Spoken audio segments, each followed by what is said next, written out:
El corazón de las misiones es que Dios sea glorificado y que toda nación pueda experimentar la gracia de aquel que nos ha llamado.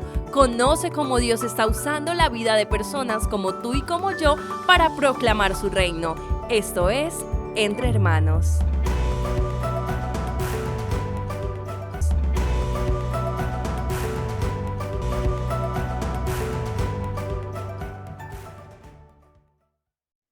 Muy buenas tardes a todos, amigos. Gracias por acompañarnos en el podcast. Bienvenido, Emanuel Emalote. Bienvenido aquí al podcast Entre Hermanos. Es una bendición tenerte, hermano. Gracias. Quiero dar las gracias esta tarde a Andy, quien nos ayuda con el tema de todo el tema de producción, a Billy, nuestro director, a Koinonia Coffee Shop, que tenemos aquí en Seminario Bíblico Río Grande. Así que gracias a todos los que hacen posible este podcast. ¿Y qué te parece si empezamos orando, Emanuel? Claro, y luego te presento ante el público. Ok, perfecto. Dale. Señor, gracias te damos en esta tarde. Gracias porque nos permites conocer a Emanuel, su testimonio, lo que tú has hecho en su vida y sigues haciendo en su vida.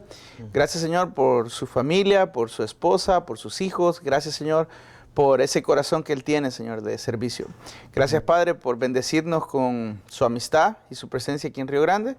Gracias, Señor, te ponemos en tus manos este podcast y que las vidas que lo escuchen sean de bendición, sean bendecidas. En el nombre de Jesús, amén y amén.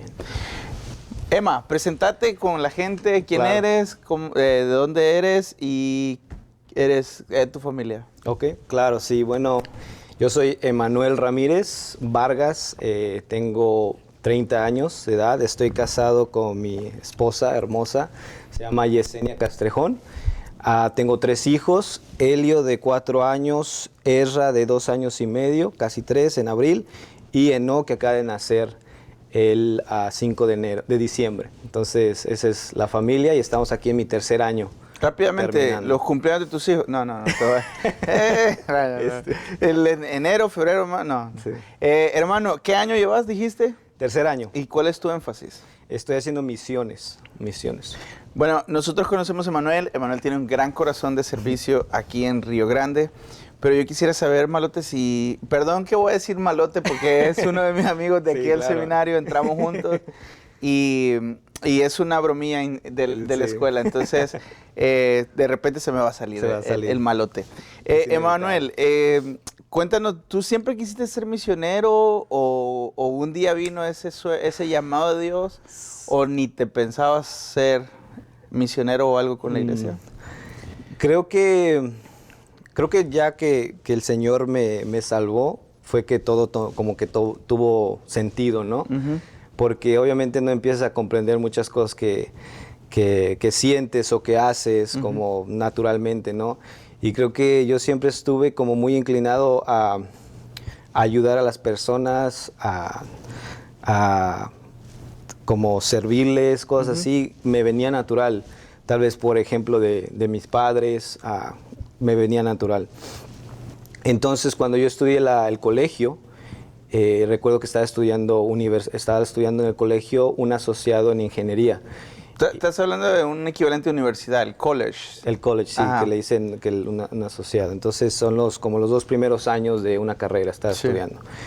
En ese tiempo teníamos una clase que se llamaba Introducción a Ingeniería y cada 2 semanas teníamos un ingeniero de diferentes áreas, venía, nos enseñaba qué él hacía para su vida, ¿no? O sea, como qué área de la ingeniería, ¿no? Ingenieros industriales, mecánicos, etc.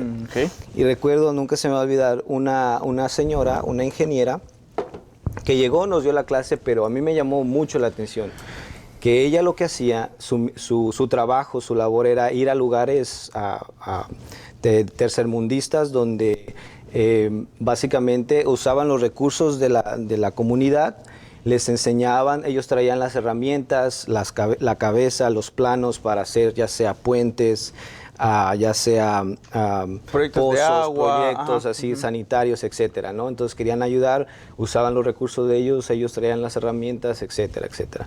Y para mí me impresionó, ¿no? Entonces yo dije, yo quiero hacer algo así. Si soy ingeniero, yo quiero hacer algo así.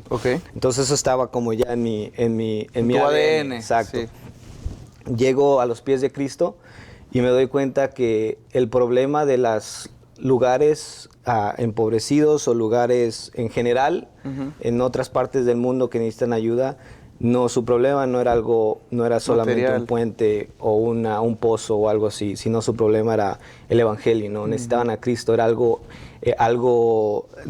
y eso afecta a lo social en todo aspecto, ¿no? Entonces yo llegué a los pies de Cristo y dije, quiero llevar el evangelio, quiero llevar a las personas a que conozcan a Cristo para que sean transformadas. Y bueno, al pasar de los años han sido como, tal vez hago algo así como lo que nos presentó esta ingeniera, y simplemente implementamos el evangelio. Entonces esto ha sido parte del proceso. Del descubrimiento de tu llamado. Exacto, sí. Ahora, pero cuando estabas pequeño, dijiste que eras de México. Así es, sí. Entonces, ¿de qué parte de México? Sí, yo nací en León, Guanajuato. Es el centro. Somos conocidos por zapatería y todo tipo de bienes de pieles. Entonces, de hecho, vas al centro y huele a pura piel, así, a puro calzado, piel, cinto, cueros y todo eso. Y la gente de México, a nivel nacional, todo el mundo conoce León por eso mismo. Porque encuentras zapatos muy bien hechos, de buena calidad, de buen cuero y muy baratos, porque es lo que se hace ahí. Y vas por las calles, van los camiones y están las tinerías y eso sí, no huele muy bien, pero en fin, eso es lo que nos conocemos, ¿no? Y otras cosas, es una ciudad pequeña, pero muy industrial, no quiero decir industrial, pero tal vez es con muchos bienes, se puede decir. Comercio, mucho comercio. Exacto. ¿Y tus papás se dedicaban a algo de eso, Sí, Emanuel? no, mi padre era lechero, así le decimos. Entonces mi papá repartía leche. Entonces él tenía sus diferentes rutas donde básicamente iba a una pasteurizadora, la Leche León. Sí. De hecho creo que no sé si exista todavía, pero entraron varias otras lecheras y fue bajando el negocio. Pero básicamente mi papá iba a la compañía, se surtía de los productos lácteos y jugos, etcétera, y ya los distribuía a sus rutas y tenía sus conductores que llevaban y repartían los lácteos, los leches, etcétera. Y bueno, gracias a Dios era un negocio que nos mantenía cómodos en ese tiempo, sí. ¿Y tu mamá? Mi mamá ya fue ama de casa, tengo 5 hermanas, soy el único hombre, entonces definitivamente se requería mucha labor de parte de mi mamá, ya que estaban más grandes. Mi mamá obviamente también ayudaba en cuanto a las cuentas, a veces en cuanto a llevar camionetas al mecánico, etcétera, etcétera. Entonces era como una labor familiar, porque igual yo también de vez en cuando, aunque era pequeño, le ayudaba ya. No trabajaba así, ¿no? La explotación laboral, no trabajaba, ayudaba. Ayudaba, claro, sí. Emma, ¿y cuándo deciden venirse para acá o por qué deciden venirse para el traslado?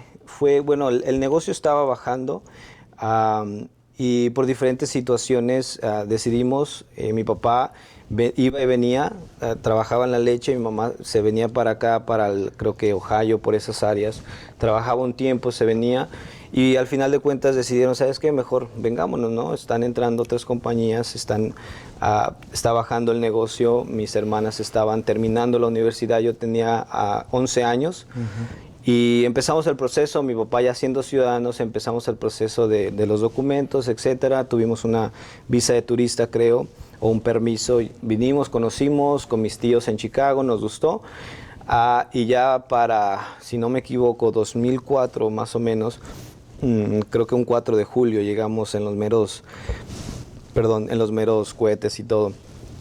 Llegamos y estábamos ahí, llegamos con casa de mi tío, de hecho ahí vivimos un año. Y la verdad que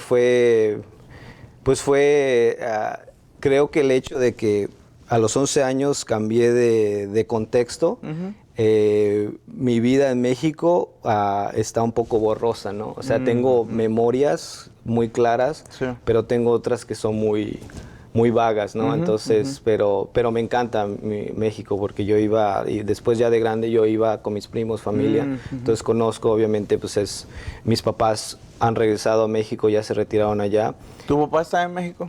Así es, ellos, cuando yo me vine a estudiar para acá, fue todo lo de COVID, la compañía donde trabajamos tuvo una baja, entonces mi papá dijo, no, pues Es es la tiempo, hora. nos vamos y justo el diciembre acaba de retirarse oficialmente aquí como trabajador de Estados Unidos y está en México, gracias a Dios ahí.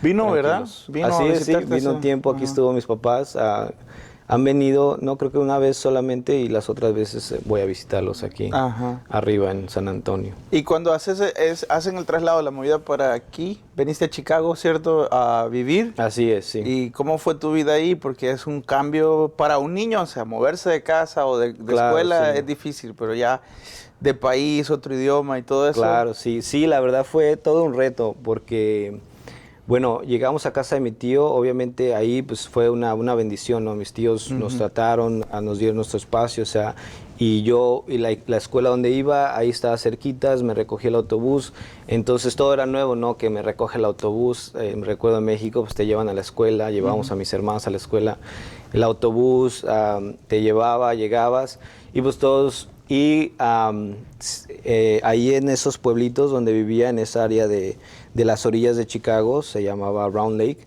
ahí hay muchas, la mayoría de las escuelas existe un programa que se llama ESL, que se llama English as a Second Language, como inglés como segundo lenguaje, ¿no? Entonces básicamente ahí ponen todos los chicos que no sabemos inglés, perdón. Entonces ahí nos ponen todos en un salón y nos siguen dando clases en español. Entonces realmente el lenguaje no lo aprendía más que nada en las calles, ahí en otras clases, pero sí batallé, o sea, porque pasas vergüenza, ¿no? De que recuerdo una ocasión me decía el maestro de educación física, me apunta a mí, hey, give me a number, y que le dieron número. Y yo entendí, ¿cuál es tu nombre? No. Y yo le dije, Manuel Ramírez, así. A sus órdenes, señor. Y todos empezaron a reír. Yo, pues que dije mi nombre, ¿no? Ya me dijeron, no, que digas un número, ya. Entonces, y constantemente pasé vergüenzas por el mismo hecho de que nos mudamos en varias ocasiones y siempre me ponían en clases de ESL. Entonces no fue hasta que finalmente salí de ahí donde empecé a desarrollar mi inglés. Exacto, sí. Pero estando ahí es puro español, ¿no? Quiero decir que Manuel es uno de nuestros, bueno, los traductores oficiales de Río Grande. Cada vez que hay evento y hay que traducir, es parte del equipo que hace traducción ahora. Ya Aunque no pasa a veces vergüenza. Se me olvida, ya no paso vergüenza. Todavía, señora. Sí, no. Ok, ¿y qué haces ahí cuando vienes? ¿Vienes a la escuela? ¿Pasas en casa? ¿O empiezas a hacer amigos afuera? ¿O cómo funciona tu vida ahí? Sí, claro. Obviamente como latinos, aunque unos hablaban inglés y están en otras clases, nosotros como latinos que no hablamos español, que no hablamos inglés, aún así todos se conocen y todos se hablan porque al final de cuentas en casa se habla español, ¿no? Correcto. Entonces poco a poco fui haciendo amigos, fui haciendo amistades, me gustaban en la casa, jugábamos, entonces ahí empecé Nunca se me ha hecho difícil hacer amistades, gracias a Dios. Aunque me vea así medio... Sí, antes no se me ve veía, malo, pero... Antes no me veía tan malote, no tenía Sí. una barba, nada, entonces me veía más amigable. El cabello estaba al revés. Estaba al revés, Sí. entonces sí, no tenía aquí nada y aquí, sí, entonces eso lo facilitaba, ¿no? Ajá. Ahora no, todos No, ahora me te dan la tienen vuelta, miedo, sí, sí. me tienen miedo. Dios le bendiga, hermano. Bendiciones. Escucha, entonces cuando vas para allá, para Chicago, no he oído nada de una vida de iglesia. No iban, no asistían, No. todavía no. No. Ajá. Sí. Como en conjunto familiar no teníamos como algunas Una vida de creencias iglesia. religiosas. O establecidas. O establecidas, Ajá. exacto, no necesariamente. Fue hasta mis 21 años, de hecho, que conocí al Señor. Y entre tus pasos, o sea, que hay como unos 10 años en Chicago que te mudaste, Correcto. empiezas a crecer, a desarrollarte en la comunidad. Sí. ¿Y ahí qué haces en ese tiempo? O sea, En esos 10 años, sí, 11 años. Sí. Bueno, nos movimos bastante.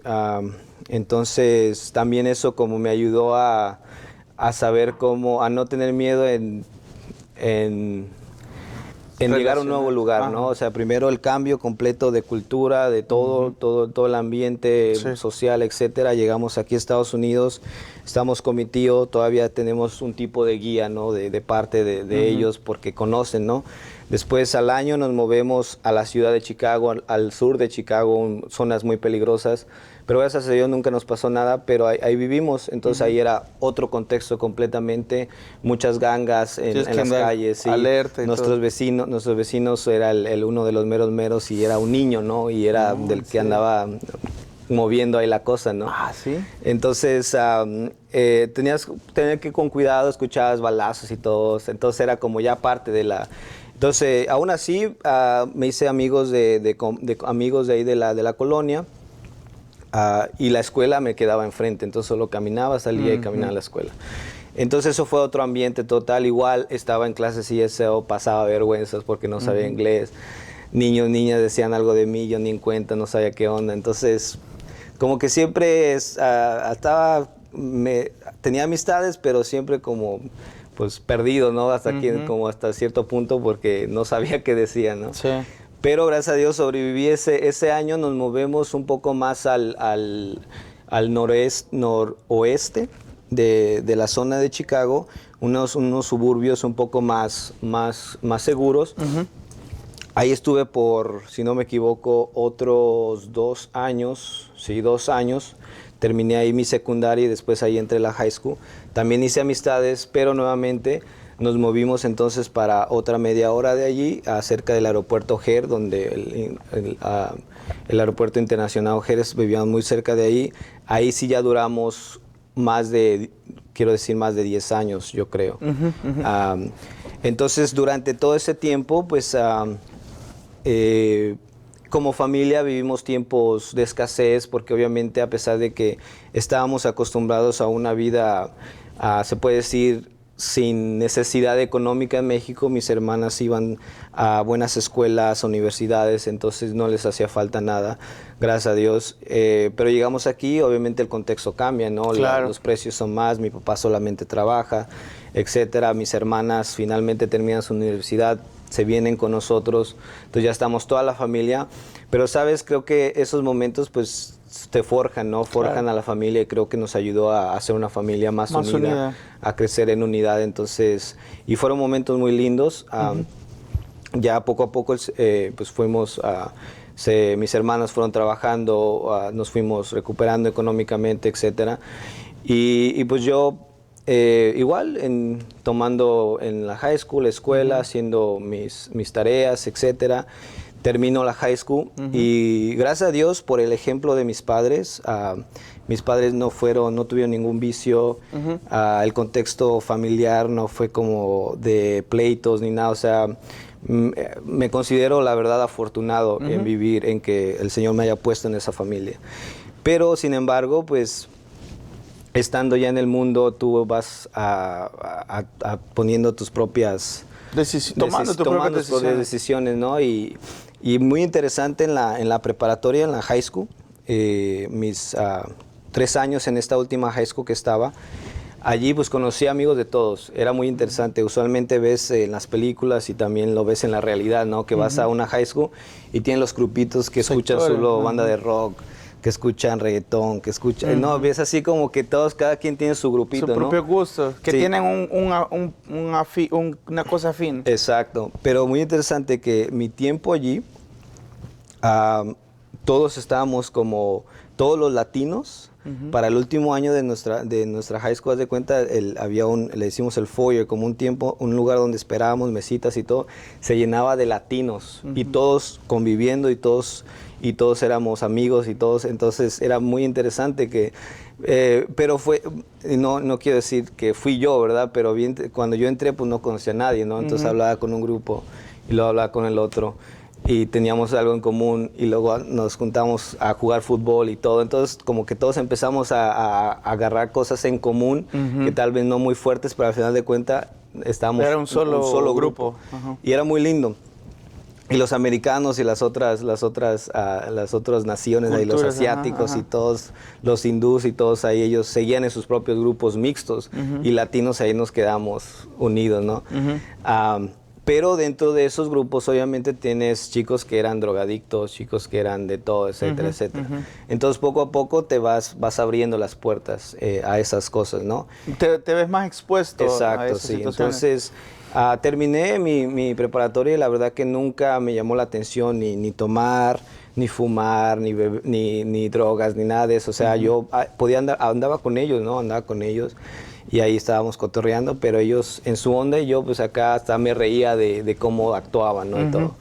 Pero pues eventualmente de tanto que vas creciendo, ahí, que entré al colegio y otras cosas, entonces poco a poco fui metiéndome más, ¿no? En un vicio, agarraba un vicio, después otro y así fui agarrando ya como una bola de nieve, ¿no? Sí, hasta que llegó el punto donde la verdad estaba harto, ¿no? De mis propios vicios que yo tenía. Sí. O sea, que tuviste, o sea, tanto estar expuesto a esa situación, exacto, te viste ya siendo parte y, claro, y incluso consumiendo o compartiendo lo mismo que ellos estaban ahí. Así es, sí. Ahora, es bien interesante porque a veces las personas podrían decir, y voy a girar esto para esta parte, escuchar esta parte de tu testimonio. Es bien interesante porque a veces nosotros decimos como, no me va a pasar nada a mí. Yo como decía, o sea, el hecho de que tus papás no hayan tenido una vida así, tú dices como, no, yo soy inmune a esto, ya, pero eventualmente te termina arrastrando, claro. ¿cierto? Sí, claro, y obviamente era como un tipo de, aunque son cosas que no las vocalizas o no tal vez las dices, pero muy dentro de mí yo decía, no, voy a mantener por decir la tradición, ¿no? O sea, tal vez otras generaciones atrás batallaban con el alcohol o algo. Mi padre decidió no hacerlo, pues yo voy a seguir, ¿no? Claro. Y por eso había un cierto orgullo cuando estaba con mis amigos y yo los veía actuando de esa manera, consumiendo esas sustancias, y yo decía, no, pues yo no estoy ahí, pero eventualmente caí ahí y no sé si fue esa misma culpa o la necesidad de que eventualmente ese hueco que yo trataba de llenar con las diferentes sustancias no se llenaba, ¿no? Entonces, sí, o sea, no me sentía como con una escapatoria en ese sentido. Y mis padres, obviamente, yo ya era más independiente, trabajaba, iba al colegio. ¿Vivías con ellos? Vivía o ya con no? ellos, sí. Ajá. Sí, seguía viviendo con ellos. Saliendo de la prepa, empecé a trabajar en donde trabajaba mi papá. Aprendí el trabajo muy bien, me gustaba, instalamos vidrios, ventanas, espejos, le dicen aquí glazer, como alguien que instala pues todo ese tipo de cosas de vidrio y todo. Era muy buen dinero, a mí me gustaba bastante porque se trataba de leer planos, de hacer instalaciones, de usar herramientas y me gustaba, ¿no? Y durante ese tiempo igual seguía, me enrolé en clases, estuve ahí atendiendo las clases, pagando por mi propio colegio. Entonces ya empecé a experimentar la libertad. Mis padres me daban como ese respeto que está bien, pero ellos veían que yo salía más tiempo, llegaba oliendo raro, etcétera, etcétera, y ellos por respeto no se metían, exacto. O sea, obviamente de vez en cuando sí había pláticas y eso, pero igual yo te negaba. Sí, exacto, me negaba. Hasta que de hecho llegó el punto donde un semestre yo me salí del colegio porque varias cositas pasaron y estaba como que no me estaba yendo muy bien y dije, no voy ya. Entonces, pero yo seguía pretendiendo ir al colegio, pero me iba con mis amigos y hacía otras cosas, ¿no? Entonces, y así viví como por un semestre completo y ya después ya dije, no, pues ya voy a dejar de vivir esta farsa y ya viví abiertamente con mis vicios, con mi familia, exacto. Pero vivías con ellos todavía. Exacto, sí. ¿Y ellos no te decían nada? Sí, o sea, mis hermanas se preocupaban, pero no sé si por ser el único varón había como un cierto...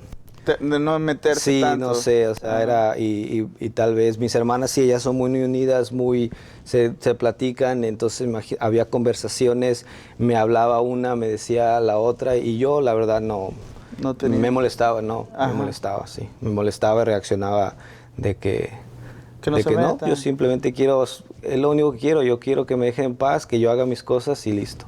Entonces como que ellos ya le pusieron ahí un límite también ellos. ¿Nunca te echaron de la casa?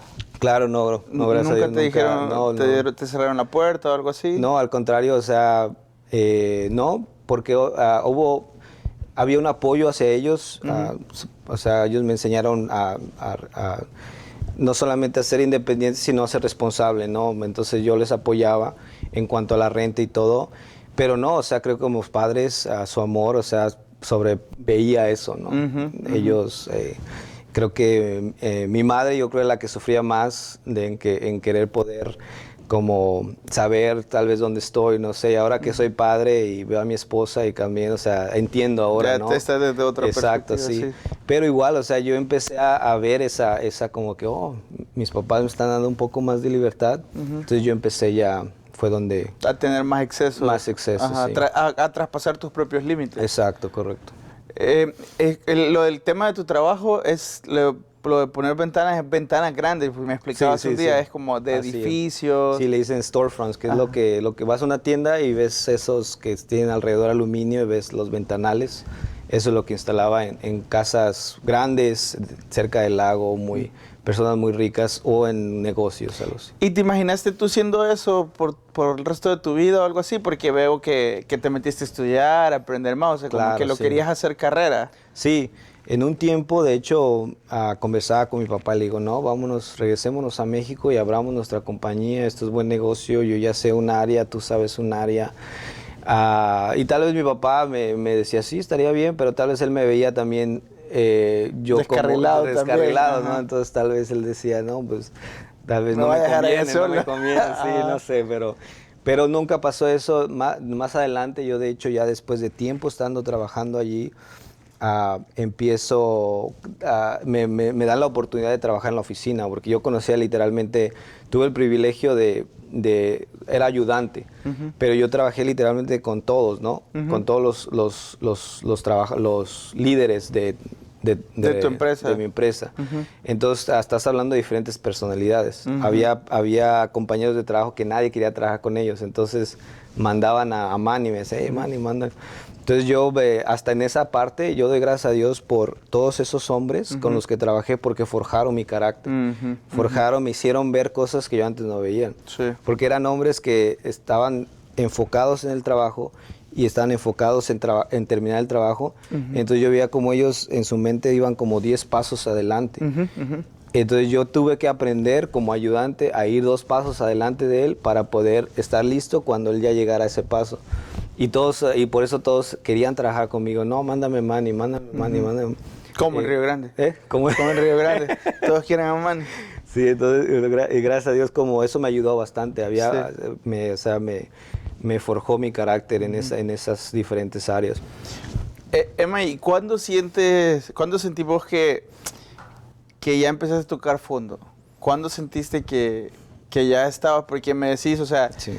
Escucho 2 historias en tu misma historia. O sea, por un lado estás siendo exitoso laboralmente, estás ganando buen dinero, estás estudiando, estás como creciendo en esa área, pero en tu corazón estás cayendo. Así es. Entonces, es bien interesante ese rollo porque vas como para arriba económicamente, Sí. tal vez, el tema de tus sueños, tus estudios, o sea, Exacto. pero por otro lado tu vida de adicciones, me imagino que Correcto, algún sí. de excesos, es como va al revés. Entonces, Sí. ¿cuándo logras ver que el punto de separación es abismal? Sí, y es muy interesante que menciones eso porque era justamente eso, ¿no?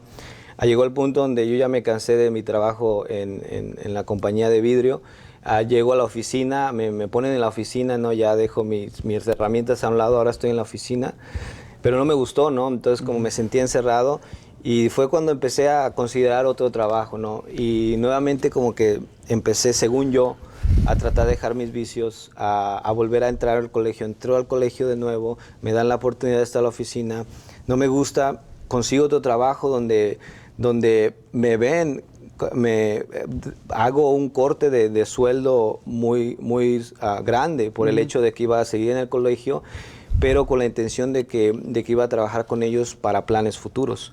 Entonces ellos tenían grandes... Ellos te iban a pagar la educación después. no necesariamente, pero me iban a dar la oportunidad de seguir, de tener mis tiempos, pues. Ok.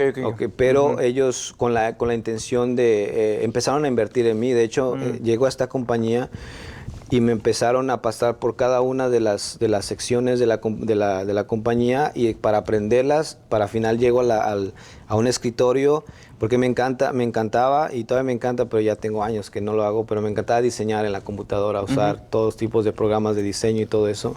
Me encantaba eso de Entonces llego a ese punto, invierten en clases, capacitaciones, pero literalmente yo estoy ahí, voy al colegio, o sea, a pesar de que en cuanto a mi paga es menos, pero era con esa visión que me estaban dando. Exacto, que se iba a regresar eso exacto, después. Sí, y o sea, una proyección mucho más grande, ya como ingeniero, como el sueño que yo una vez me imaginé, ¿no?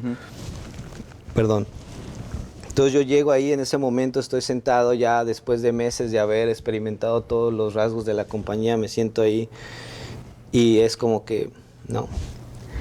Y mientras pasaba todo eso, a pesar de que ya no era como mi vicio algo constante, pero tuve un bajón y empezaba a tener fines de semana, ¿no? Ya todos ya un poco más grandes, ya según más sofisticados nosotros, íbamos a bares, etcétera, lo que sea, pero me perdía. Literalmente llegaba al punto donde despertaba en mi casa. ¿Cómo llegué? ¿Cómo llegué? No. O despertaba en lugares y es como que fue donde me empezó a... Y yo llegaba como si nada, después iba con mis amigos, tal vez al día siguiente, y platicamos. Y les decía, no, pues qué onda, qué pasó. Y me empezaban a decir cosas que habían hecho o que yo había hecho, ¿no? Y yo no me acordaba, ¿no? Entonces fue como donde empecé a ver, dije, no. ¿Y eso es porque empezaste a consumir cosas más claro, fuertes? Sí, empecé a consumir cosas más fuertes, empezaba a mezclar cosas, o sea, para bajar una cosa, consumía otra cosa y era todo un ciclo. Y no sé, sabía las personas que tenían y desarrollé una habilidad de poder conversar con las personas para obtener cosas gratis, ¿sí me explico? Entonces muchas veces me salía con la mía y me daban cosas gratis sin tener que pagar, porque no era como que tenía mucho dinero en ese tiempo, entonces tuve que desarrollar maneras de convencer a las personas.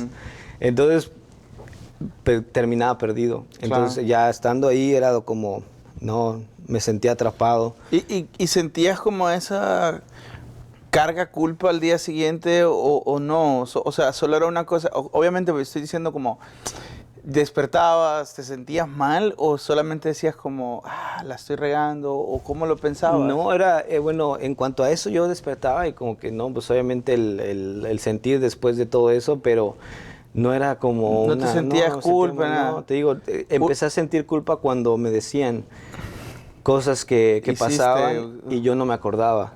Era como que no, eso ya me empezó a pesar, ¿no? Ajá. A pesar. Entonces cuando ya se empezó a hacer algo más pesado, hasta que llegó el momento donde una noche yo estaba acostado, literalmente, y dije, no, voy a dejar de ir al colegio, voy a dejar de ir al trabajo y me voy a escapar de todo esto. ¿Y te vas a hacer homeless o qué?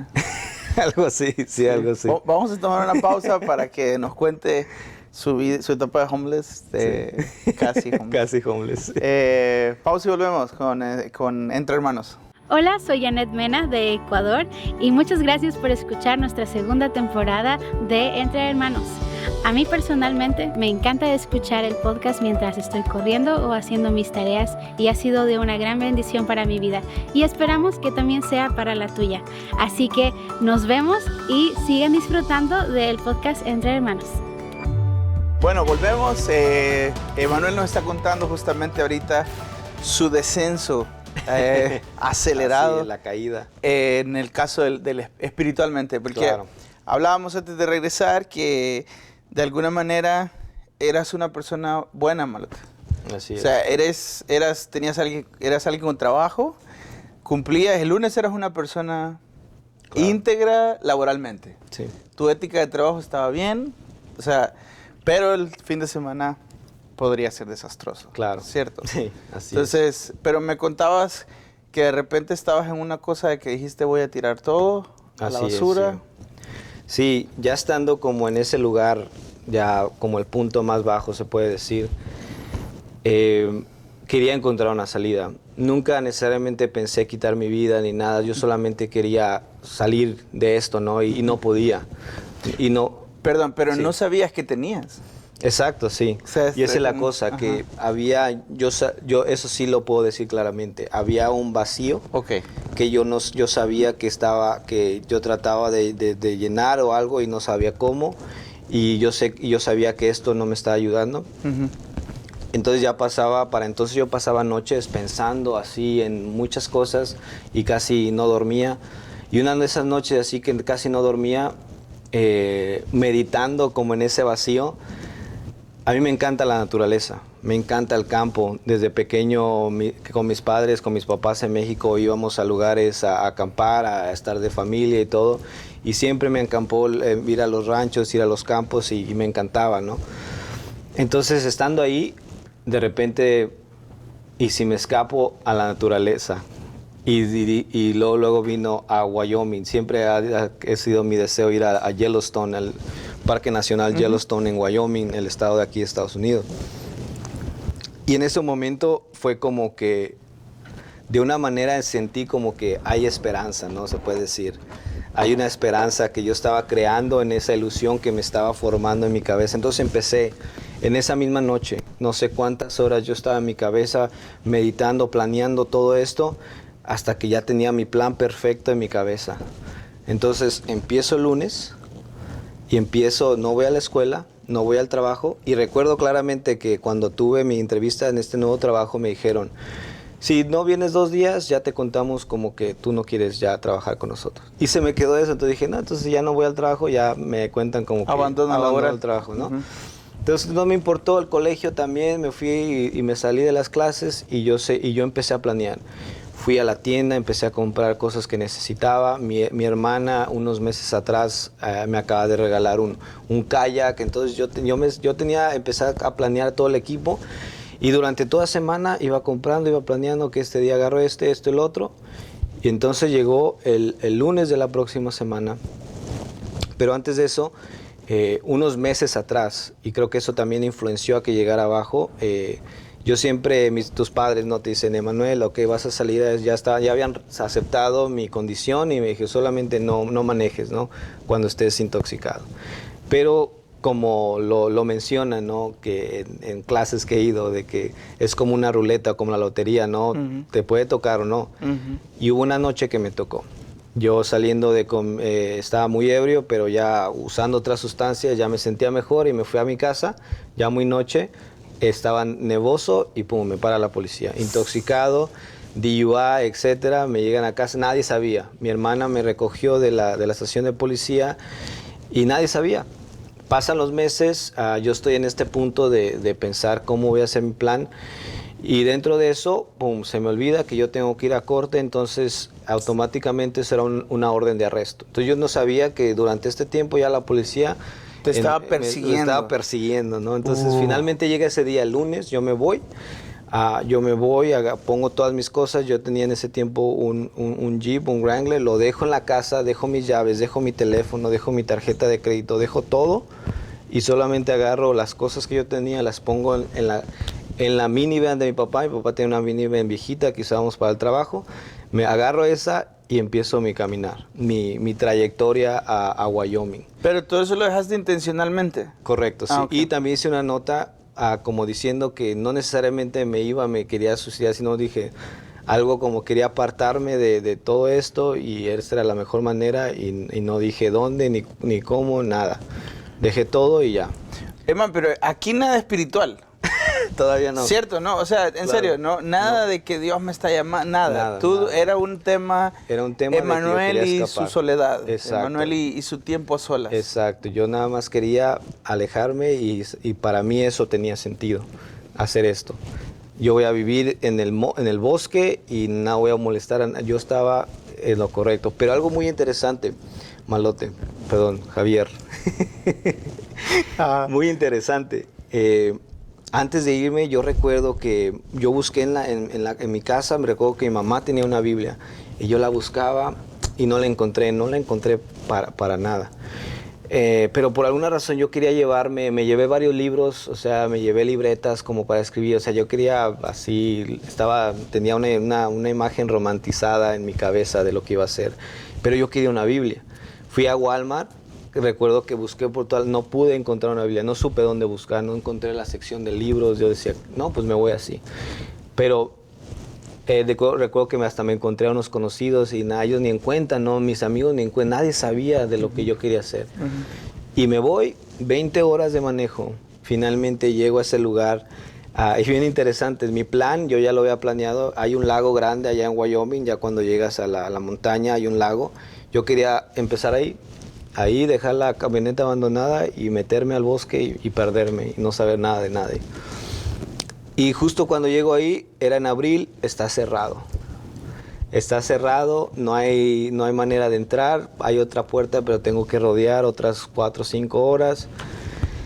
Entonces dije, no, pues me regreso y me estaciono en un lugar, empieza como a nevar y digo, no, pues aquí me quedo a dormir, etcétera, pum, prendo la camioneta, se muere la camioneta, al día siguiente despierto y digo, no, pues ya estoy aquí, pues ya me voy. Entonces agarro el kayak, le meto todas las cosas y lo empiezo a arrastrar. Había un río que iba bajando de la montaña y dije, pues aquí mero.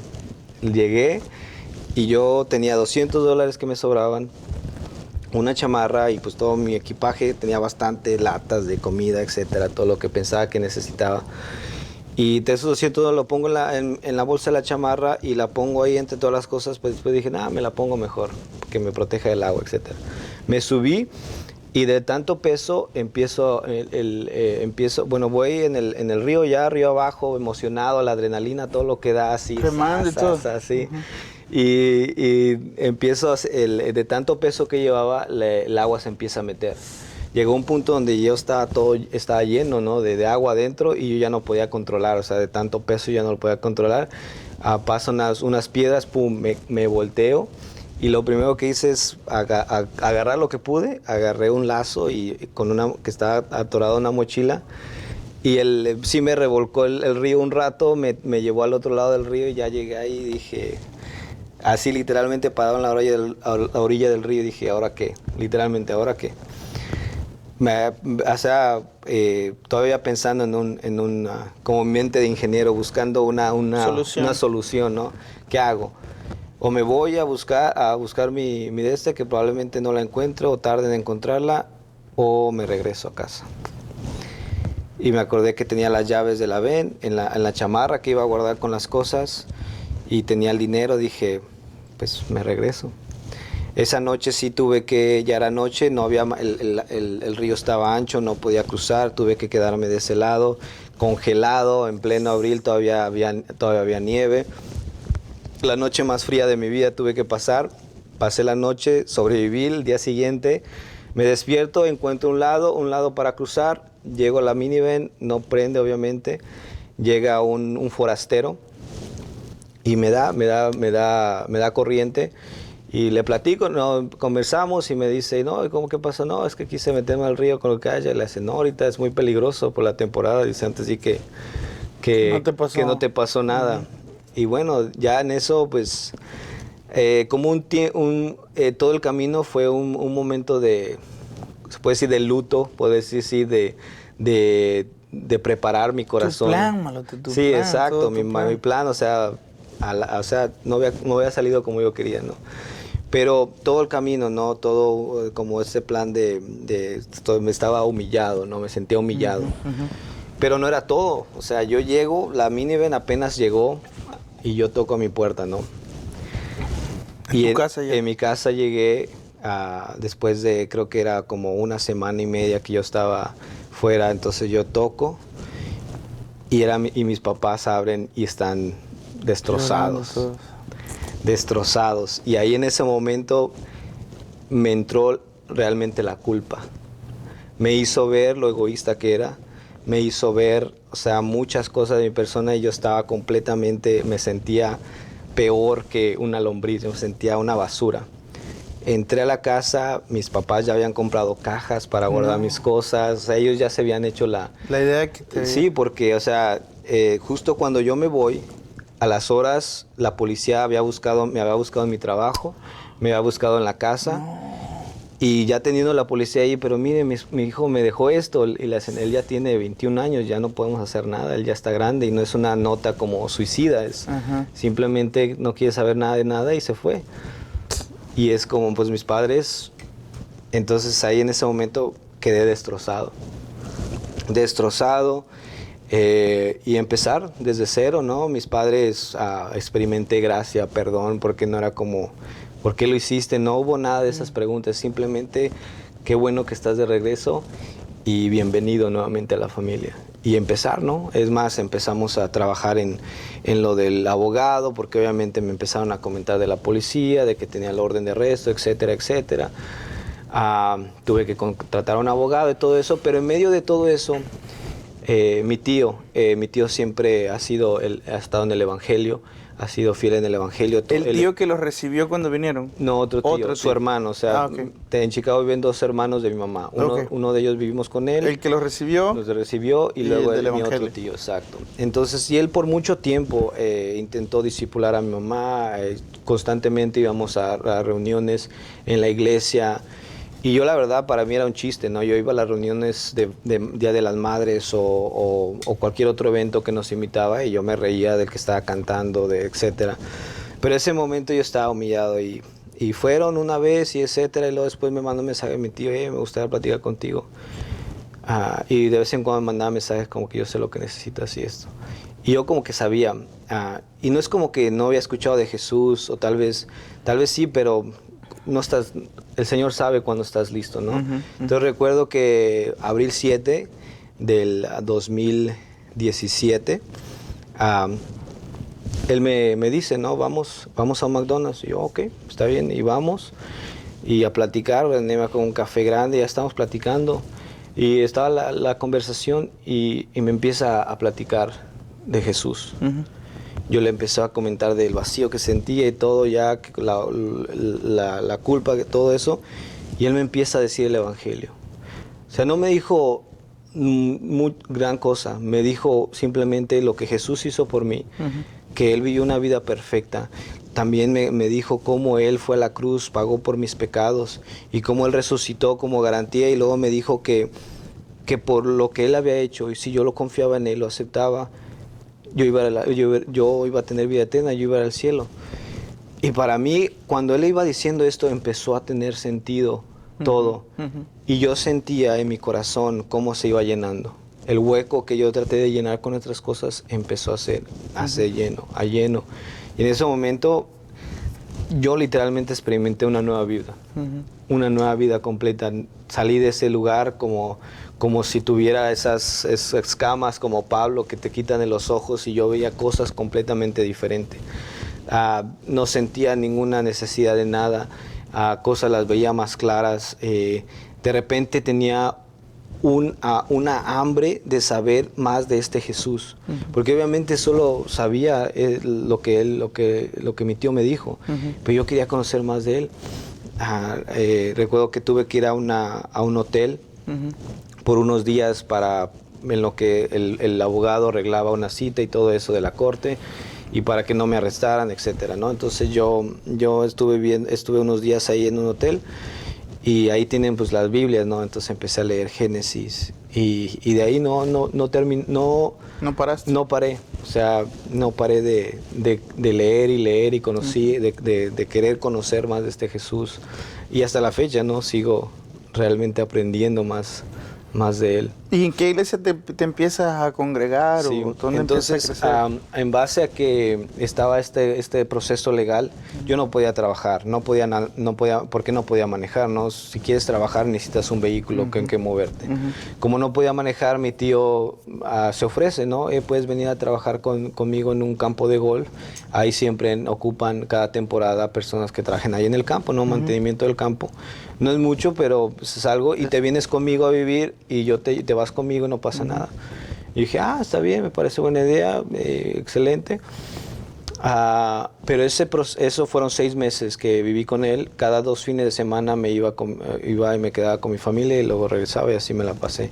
Pero fueron unos 6 meses de discipulado, literalmente. Sí, me dieron un discipulado de los que hacen con el libro y todo eso, pero mi discipulado fue más ver a mi tío en acción, cómo se veía el Evangelio, siendo, o sea, en la vida cotidiana, en la vida diaria. Yo veía a mi tío cómo trataba a su esposa, cómo trataba a sus hijos, cómo se esforzaba. Él tenía que ir a la iglesia porque era el pastor de jóvenes, entonces yo tenía que ir con él, ¿no? Entonces iba conociendo al pastor, me metía a grupos y todo esto, entonces me iba empapando más y más del Evangelio, de las cosas del Señor. Entonces creo que eso me ayudó bastante. Me ayudó bastante a crecer espiritualmente, a depender de Dios. Y llegó el punto donde finalmente, después de un proceso de cortes y etcétera, me da mi licencia, puedo trabajar. Me habla a mi otro jefe de la compañía primera de vidrio, me habla, necesitamos un trabajador. Y me ofreció mucho más de lo que ganaba antes de irme, ¿no? Y yo, pues, claro, ¿no? Entonces, dejé mi trabajo, dejé ahí el campo de golf y me hicieron esperar unos meses. Finalmente empiezo a trabajar con él. Y yo durante ese tiempo, aunque vivía con mis padres, manejaba, creo que es como 1 hora, hasta Waukegan, de Oak Grove hasta Waukegan es como 1 hora para ir a la iglesia, ¿no? Lo hacía 3, 4 veces a la semana. Y durante ese tiempo hacía diferentes trabajitos y todo. Pero ya que empecé a trabajar y ganar un poco más de dinero, dije, no, voy a vivir solo, ¿no? A vivir solo cerca de la escuela, cerca de la iglesia y así poder estar más en eso. En la iglesia. Y la verdad que eso fue un gran reto, porque una cosa era vivir por 6 meses bajo la sombrilla de mi tío, ¿no? Bajo su guía y todo eso, y yo estaba todavía creciendo, ¿no? Y 8 meses, 9 meses ya siendo creyente, llego aquí a este lugar donde ya estoy solo y nuevamente empiezo a tener estas luchas. Pero fue allí en mi apartamento, en la orilla de mi cama, de rodillas, donde realmente crecí, donde realmente entendí a Dios, pude experimentarlo de una manera como nunca antes. Y yo veía Dios cómo actuaba. Antes mi manera de pensar era Dios, antes mi manera de pensar era Emanuel, ya te metiste en este problema, ¿qué vas a hacer? Siempre. Estás en este problema, ¿qué vas a hacer? Entonces trataba de buscar la solución. Pero ya como creyente, algo que de las cosas que me impactaron primeramente de todo fue que Dios estaba conmigo. Que Dios estaba conmigo. Entonces yo ya no estaba solo. Siempre fui muy solitario, entonces mis conversaciones eran muy internas. Monólogos. ¿no? Monólogos, pero obviamente no hablaba fuerte para que no pensaran que estaba loco. Entonces cuando me dicen que Dios está conmigo y que lo empiezo a practicar y a vivir, digo, wow, Dios está conmigo. Entonces cuando ya estaba en esos momentos, yo decía, Dios, ¿eres real? Tú dices que estás conmigo, ¿qué vas a hacer? Tú dices que soy tu hijo, ¿tú qué vas a hacer? Y se escucha fuerte, pero yo le decía, ¿qué vas a hacer? Mírame cómo estoy, ¿qué vas a hacer? Y Dios obraba. Dios obraba, me transformaba, luchaba con Dios y me sentía como Jacobo, hasta que no me bendigas. Y luchaba ahí en oración, Y fue ahí donde crecí más, donde mi fe se fortaleció. Sí, yo iba a la iglesia, servía, aprendía, pero luego me empezaron a involucrar en muchos servicios, que eso fue donde era mi fuerte. No eran como lo que escuchaba en una prédica ni nada, porque a veces tenía que estar en una clase de niños, jóvenes, etcétera.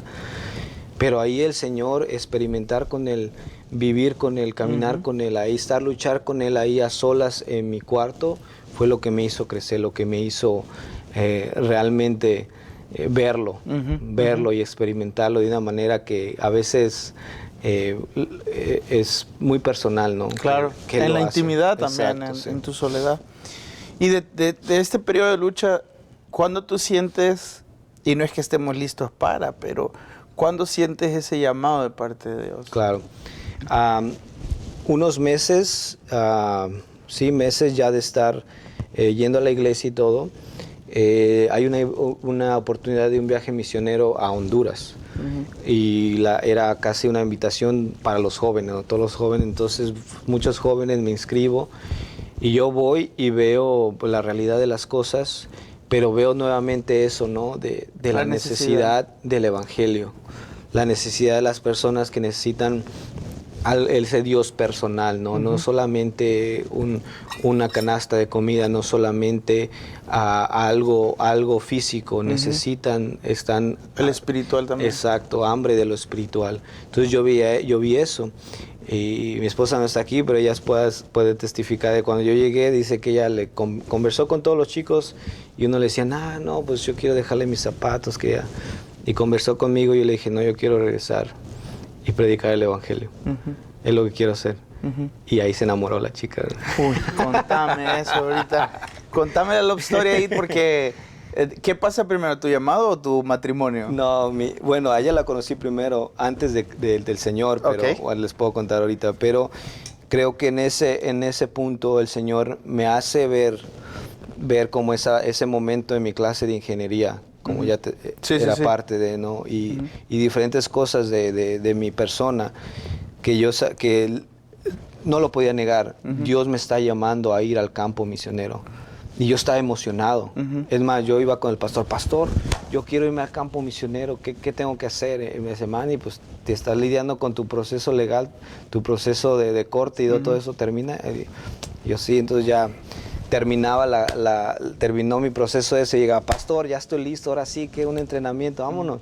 Y me decía, Manny, es recomendado pues que busques una sierva, ¿no? Y entonces empezaba ahora por una sierva. Y ahí es donde Yesenia viene en la imagen, ¿no? A ella la conozco, mi tío, ella llegó hace tiempo a la iglesia de Emanuel, ella migró a los Estados Unidos cuando tenía 15 años. A los años ella conoce al Señor y se mete de lleno fielmente a la iglesia, ¿no? A las cosas de Dios. Ella ama al Señor, se enamora del Señor. Entonces yo la conozco durante ese periodo donde ella ama al Señor, ella no le importa nada más que el Señor. A mi tío, ellas son 4 mujeres y su mamá, entonces mi tío como que las adoptó, por decirlas así, las traía a reuniones familiares, entonces yo la conocí, yo llegué y ella se acuerda, hasta me odiaba, bro, porque pues yo llegaba acá muy creído y todo esto, y ella pues enfocada en el Señor, entonces... Y pues yo acá medio volado y ella ni en caso, o sea, me ignoraba completamente. Entonces ella nunca me peló en ese aspecto, ¿no? Y bueno, pues ya ahí quedó, pero seguíamos tratándonos, haciendo normal y todo. Ya cuando vengo al Evangelio, cuando conozco al Señor, desarrollamos una amistad muy linda, ¿no? De hecho nos decíamos primos, porque ella le decía a mi tío papá y mi tío hija, entonces con prima, ¿qué onda? Prima, y así.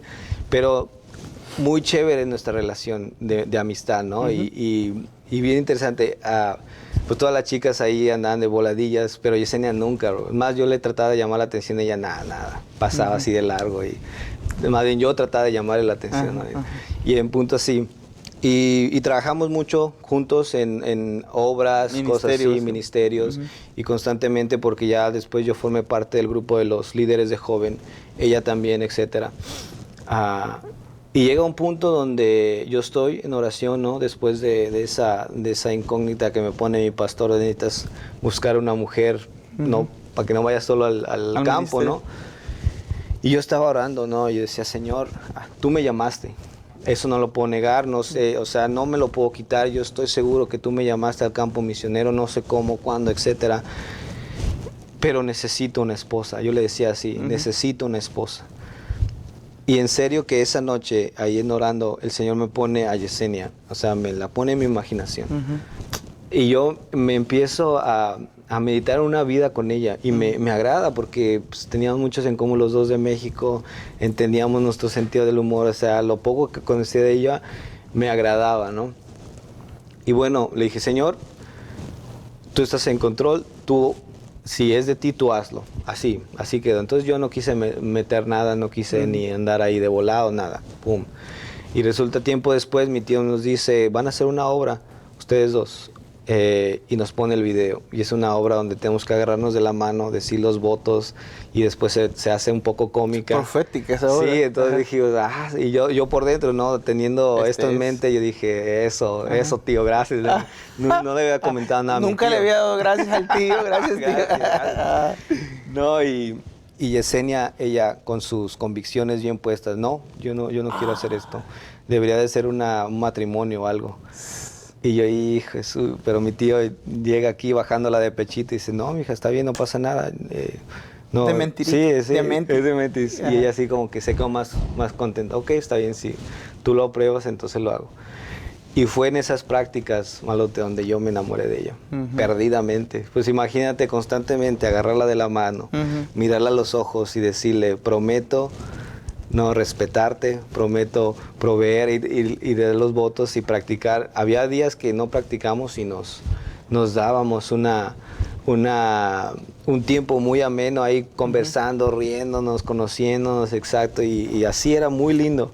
Yo quedé completamente enamorado de ella. Y ya al final ella misma dice, ya me veía diferente, ya la veía diferente. Ya te veía diferente. Sí, y yo más a ella, ¿no? Pues yo cuando ya al último estaba ahí diciendo estos votos ficticios, pero yo ya me las creía, sí, ya me las creía. Sí. Y fue pasando el tiempo y hicimos otras cosas, pero yo tenía ya este amor por ella, yo ya quería desahogarme, entonces le digo, te invito a comer, o sea, y como 2 veces me dijo que no, finalmente dijo que sí, la invité. Y ella en su mente pensaba que la invitaba para que le diera algún tip con otra chica. No sé, ella no se imaginaba que era ella. Que era ella y que yo estaba a punto de dejarle caer todo ahí. Entonces yo llego, estábamos ahí en un restaurante de fideos chinos, estábamos platicando y le digo, ¿sabes qué, Yesenia? El Señor me ha llamado a las misiones, no sé cuándo, no sé cómo, pero yo le pedí una esposa y creo que eres tú. Su mecha. Y le empiezo a decir... Ni siquiera le dijiste como quise ser mi novia. No, le dije, no quiero... ¿Sabes qué? No estoy buscando por novia, de hecho. Le dije, yo no estoy buscando por una novia, yo estoy buscando por una esposa y eres tú. Y ella se quedó, su máquina. Y yo me empiezo a decir las razones, ¿no? Porque yo ya tenía orando, yo ya estaba ahí luchando con el Señor, muéstrame, dime. O sea, yo quería que estuviera claro, ¿no? Sí. Y pum, lo tenía claro y le digo, y también le decía, pero... El Señor me llamó a las misiones. No te prometo una vida de fortuna, no, porque no sé dónde nos vaya a enviar, etcétera, etcétera. Entonces, si tú estás dispuesta a esto, lo intentamos. Si no, pues hasta aquí yo ya me desahogué, ¿no? Claro. Y ella está agachada y me dice, sí, yo me siento igual. Y no, pues ahí empezó la trayectoria de hacernos novios. Le prometo matrimonio. Nos casamos. Y la verdad que el Señor en nuestra boda, no es por nada, pero nuestra boda... durante la planeación era siempre recordar por qué lo estamos haciendo. O sea, cuál es la intención de nuestra boda. Porque es difícil planear una boda, ¿no? Claro. Y era de que queremos presentar a Cristo a las personas que no lo conocen, a nuestros invitados. Entonces eso en mente, y eso nos facilitó, nos ahorró muchos dolores de cabeza. Y lo disfrutamos, y no es por nada. La gente testifica que nuestra boda es como el Señor se presentó. Lindo. El Señor se presentó. Mi esposa dio sus votos, se le olvidaron los votos. O sea, bueno, sí los dio a la tía, pero creo que le dio el equivocado al punto de que cuando le dan a ella la hora de dar los votos, era la hoja equivocada. Y ella pues trata ahí de sacar lo que se acuerda, pero al final lo que sí se acordaba son las palabras de Ruth, ¿no? Que tu Dios será mi Dios. Sí, tu Dios será. Entonces, no, pues ahí veías a todo el mundo llorando y yo ahí enfrente de ella, no, hombre, entonces... Ella es. Sí. Y la verdad que ha sido una bendición, porque desde un principio ella me mostró, o sea, aún en nuestro noviazgo yo vi al Señor. Sí. O sea, yo vi al Señor que Él ya estaba obrando a través de ella, aún cuando yo todavía estaba perdido. Recuerdo una ocasión donde conversábamos y ella me dice, ¿sabes qué? Una noche tal, donde el Señor a plena madrugada me levantó que orara por mi esposo. Entonces yo no entendí por qué. Yo me levanté, modorra, y empecé a orar por mi futuro esposo, que lo cuidara, que lo protegiera, etcétera, y me fui a dormir. Y ella le encanta escribir, entonces me enseñó las fechas y yo hice memoria, era en el tiempo que yo estaba perdido. Yo estaba perdido, donde en serio que yo amanecí y decía, ¿cómo sobreviví esto? Etcétera, ¿no? Y yo decía, wow, el Señor estaba obrando, usando a mi futura esposa para interceder por mí. Qué lindo. Y no, es donde todas esas cositas yo veía la mano de Dios, o sea, y es emocionante, la verdad, claro. Es emocionante mirar hacia atrás y ver cómo el Señor iba preparando el camino. Y hay te podría contar un sinfín de momentos donde pasa algo y digo, wow, ahí estaba el Señor. O el Señor me lo confirma de una manera que es increíble, ¿no? Y es como que, Señor, sí me has llamado. ¿Cuál es el proyecto familiar, o sea, apuntando al seguimiento de Cristo? Pero Claro. en el tema misiones, familia, Sí. ¿hacia dónde se apuntan? Claro, sí. Bueno, sencillamente estamos aprendiendo a confiar y esperar en el Señor. Ujú. Pero dentro de eso esperar y confiar está Él sigue empujando el llamado, el deseo que nos puso en nuestros corazones de ir a lugares no alcanzados. Entonces este año estamos orando y queremos empezar un proceso con una agencia misionera, al mismo tiempo que estamos tratando un proceso legal de mi esposa. Entonces todo eso esperamos tener algo finalizado este año. Tal vez nos tomaría otro año, 2 años, ya sea que tengamos que recaudar fondos y todo eso. Sabemos que tal vez no vamos a ir directamente a un país no alcanzado, pero que estamos abiertos, ¿no? Claro. A esa opción, pero sí ya tenemos ese enfoque de estar en una agencia misionera, de tener ese apoyo, de tener esa rendición de cuentas, etcétera, preparación. Y pues ir caminando con familia, ¿no? Siguiendo confiando. El Señor no nos ha aclarado algo específico. Yo le he planteado muchos proyectos, pero Él me dice, espera, tranquilo, yo estoy en control, yo te digo a su tiempo. Me dice mi mentor, es que tú estás como el que llega al doctor 2 horas antes de su cita, De la ¿no? cita. Preguntando, ¿va a llegar el doctor? ¿Va a llegar el doctor? Sí. Entonces, así estaba, ¿no? De, Señor, ¿qué? Dime, quiero saber, etcétera. Pero no, estoy tranquilo. Estamos tomando estos pasos de fe, confiando que el Señor nos va a ir dirigiendo y esperando, ¿no? Que pasa ya. No es tan fácil ya con una familia de 5. Y al punto de que ya casi es la hora también. Claro, que ya vas a correcto, salir. sí. Sí, entonces, gracias a Dios no me siento desesperado o como desahuciado de que tengo que tener algo a fuerza, sino que sigo confiando en el Señor. Aún si a la mera hora de la graduación no nos ha dicho nada el Señor, yo sé que Él... ¿Estás tranquilo en eso? Estoy tranquilo, sí. Gracias, Emanuel. Emanuel es el tipo de las admisiones en la Así escuela, es, así que durante así los es. 4 años que han pasado, Ya acá. Sí. alguien, si estuviste en admisiones, pasó por las manos de Emanuel, Claro, sí. que Yo está te hice la vida imposible. Sí, que está con un equipo de admisiones, que un chamita y otro Sí, equipo otro más. equipo ahí.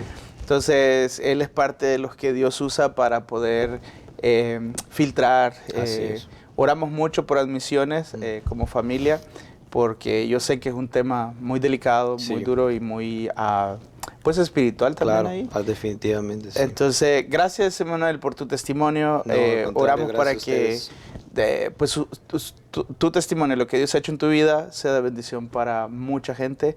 Y gracias por ser una bendición también, no solo para mi familia, sino para muchos amigos de aquí de RUI, que sabemos que tenés un gran corazón vos y hermana Yese, tienen un gran corazón de servicio y los amamos mucho. Y gracias, hermano, por Amén. venir a Entre Hermanos. Síguenos en nuestras diferentes plataformas, compartan, envíen las historias de vida, de fe, aquí que entre hermanos platicamos para que otros puedan ser edificados. Amén. Dios me lo bendiga. Nos vemos. Hola, soy Billy Jackson, el director del podcast. Gracias por escucharnos. Si disfrutaste el episodio, por favor, déjanos un comentario, una calificación, un rating. Por último, puedes suscribirte para no perder ningún episodio. Si quieres conocer más del Seminario Bíblico Río Grande, puedes en la página web riogrande.edu. Gracias por ayudarnos a crecer como podcast. Muchas gracias.